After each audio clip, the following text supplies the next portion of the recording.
This is Foundations in Pre-Cal 10, Lesson 2.5, Trigonometry, starting on page 93. And this lesson is on determining angles and sides in right triangles. So we're just going to do some examples. In previous lesson, we learned how to find the length of a side in a right triangle. And then in lesson 4, we learned how to do an angle. And now we're going to combine them all and do what we call solving triangles, which I'll get to in a moment.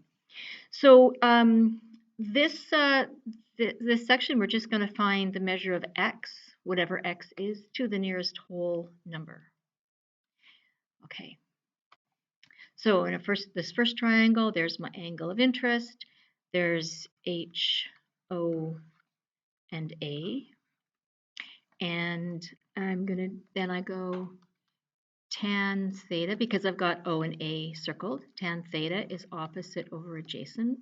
So tan x equals 12.7 over 5.2. And then I use the inverse tan button. So I get that x equals 68 degrees. For example B, my angle of interest is right there at 24 degrees. My hypotenuse, my opposite, and my adjacent. So since the O and the A are the ones where I have the information, or I'm looking for the information, I'm going to use tan again. So I'm still going to write tan theta equals opposite over adjacent. I do that every time. So tan 24 is going to be x, because that's my opposite, over 68. And then I solve that for x, and I get x equals 68 tan 29. And then I put that in my calculator, and I'm going to write this over here, that x equals 30. And I don't have a unit, meters or centimeters or whatever, for that. And then for C, there's my angle, H, O, and A.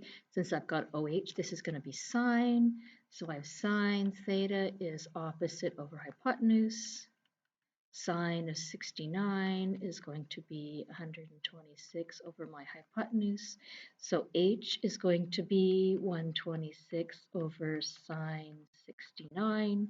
And then I get H equals 135. And finally, for D, there's my angle, H, O, and A. I've got A and H, so this is going to be cos. Cos theta is adjacent over hypotenuse. Cos of x is going to be 4.0 over 7.2. So x equals 56, and I do have a units for that, degrees. Okay? So that's just more of what we've done before, but this time you didn't know exactly, we weren't doing the same thing again and again. This time you have to figure out what it is you're doing. Next one, a telephone pole is 11 meters high and is supported by a wire 13 meters long fixed to the top of the pole and the ground. So we're always gonna start this with a drawing. So there's my pole, there's my ground. The pole is 11 meters tall, and as always, we're assuming that the pole and the ground are perfectly perpendicular to each other. The wire is 13 meters long, and we are asked to find the angle between the wire and the ground. So here's our theta. And so there's my angle of interest. There's my hypotenuse, my opposite, and my adjacent. So I've got O and H. I've got opposite, sorry, OH is sine.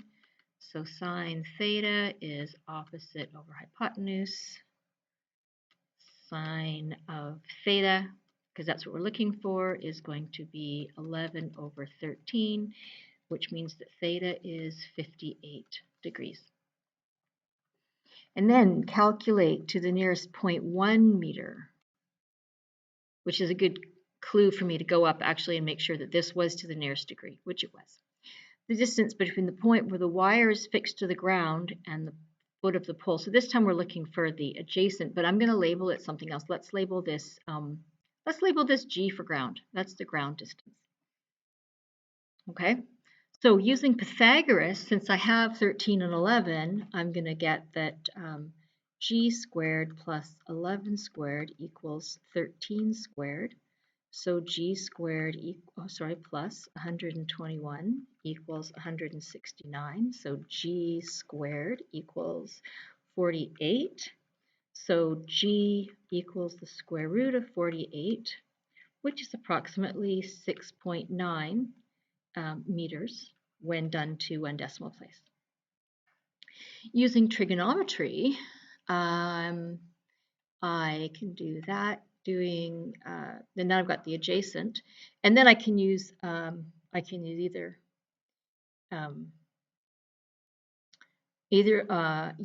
one of those and my angle. So I'm going to use cosine. So cos theta is adjacent over hypotenuse. And then cos, my theta is 58 degrees. And my adjacent is my g, and my h is 13. So g equals 13 times cos 58, which is 6.9. So I do 6.9. Now, in this case, I did actually get the same answers, but the best plan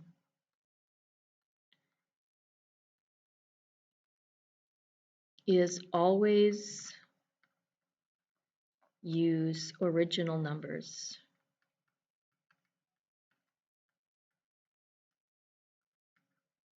When possible. So in this case, that was Pythagoras.